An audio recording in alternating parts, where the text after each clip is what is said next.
भाजपाच्या नेत्याने पिंपरी चिंचवडमध्ये अजितदादांचं स्मारक बांधण्याची केली मागणी।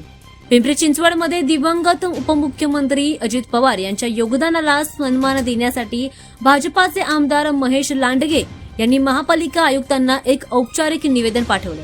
त्यांनी पिंपरी चिंचवड महापालिकेच्या नव्या प्रशासनिक इमारतीच्या परिसरात अजित सृष्टी नावाचं भव्य स्मारक उभारण्याची मागणी केली आहे, ज्यात अजित पवार यांचा पूर्णाकृती ब्रॉन्झ पुतळा असावा असा प्रस्ताव देखील त्यांनी केला। स्मारकासोबतच नव्या सभागृहाला अजितदादा पवार ऑडिटोरियम हे नाव देऊन एक्झिबिशन स्पेस तयार करावी अशी सूचना देखील त्यांनी यावेळी दिली, ज्यामध्ये शहराच्या विकासाचा इतिहास आणि भविष्यातील योजनांचा आढावा घेतला जाऊ शकतो असं देखील म्हटलं जात आहे।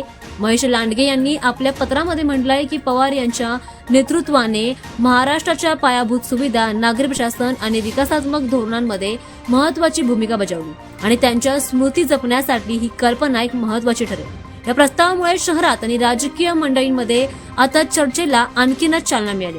महापालिका निवडणुकीत उपमुख्यमंत्री अजित पवार आणि महेश लांडगे यांनी एकमेकांवर अतिशय कठोर शब्दांमध्ये टीका केली होती। मात्र अजित पवार यांच्या अकाली निधनानंतर महेश लांडगे यांनी पिंपरी चिंचवड आयुक्त श्रावण हर्डीकर यांना पत्र लिहून सध्या पिंपरी चिंचवड शहरात हा चर्चेचा विषय बनलाय। एक अजितदादांचं स्मारक बांधण्याची त्यांनी मागणी केली आहे, त्यामुळे हा विषय आता चर्चेचा विषय बनला।